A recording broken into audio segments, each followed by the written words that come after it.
My name is Beston. I live in Cape Town. Also, I do delivery. Interbet helped me to realize my dreams. Now I have my own delivery vehicle and I'm able to do the removal in and around Cape Town.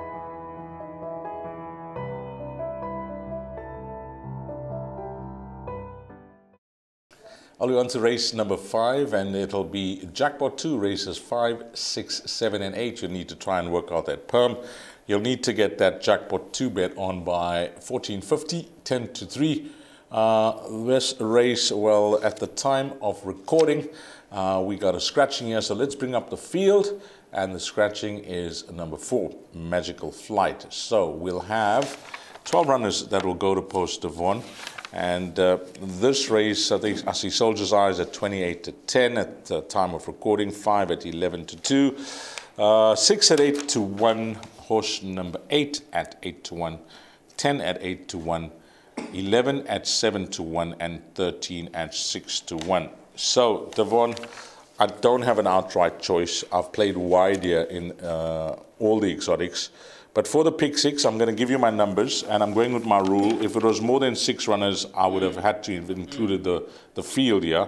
But just in numerical order, I'm going 1, 2, 8, 9, 10, 11. Yeah, I'm in agreement with that. I'm in full agreement with that. Narrow first selection for me, D's, is number 1, Soldier's Eye. But I do make this a very open race. Yes. There's a number of horses that have chances here, but let me touch on number 1, Soldier's Eye, because this is a horse that I've been following for a long time, for more than a year. Yes. And she is showing signs of coming back to form. Yes. Now, if you look at that run on the 10th of June 2023, this is going way back. She was drawn 13 out of 14. She ran 6.65 lengths behind Secret Identity. Now, if you go and look at this rerun, she was badly inconvenienced. She looked to be traveling well. At one stage, she looked like she could even win the race, but, you know, she clipped heels, she got unbalanced, she was unlucky. I followed her in the next start, and you can read the comments there, awkwardly placed, carried out. Things haven't really gone her way. And I think this could be the right field, and I say that respectfully. She's showing signs that she's coming back to form, and I wouldn't say that her runs were bad here at Greyville, because she's had hard luck stories. She's drawn one with the Apprentice, taking the 1.5 kgs off. How's the Apprentice strike rate for the stable? Yeah, very, very good. And, you know, from that draw, I'm hoping that this horse can be placed, and I'm expecting her to kick when she's asked the question. Well, I like your thought process, and number 1 does go into my play. Your selection is number 1 if you had to pick an outright choice. I've got one. Yes. Number 11, Dancer My Lord.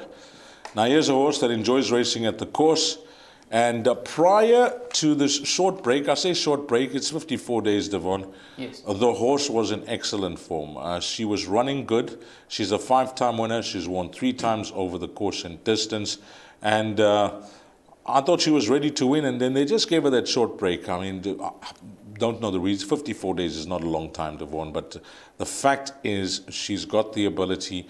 I know that MJ Odendaal, with my conversations with him, he's got a plan of action with this mare, and he's hoping that he can execute this plan. He's got a few feature races in mind. He's hoping that he can up her rating, etc.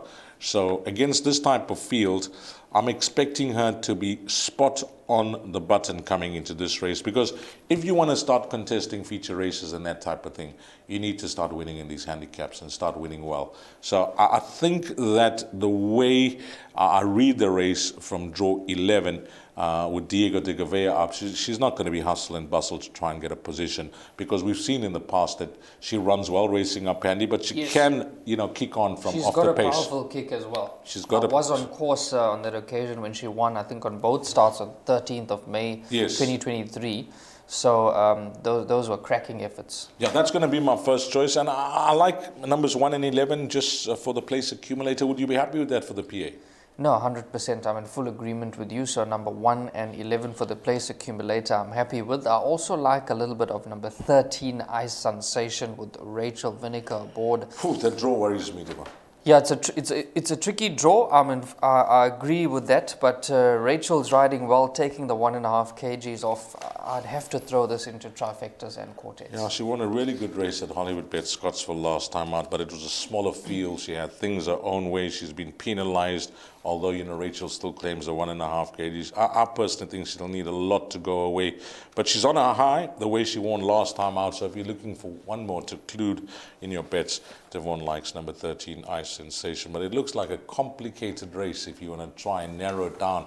And if you do narrow it down, if you get through with you know, less than half the field, I think you're a winner here, because regardless of the result, you are going to drop tickets in the exotic show. That's it, race number 5. Devon in the camp of number 1, Soldier's Eye, and I like number 11, Dancer My Lord.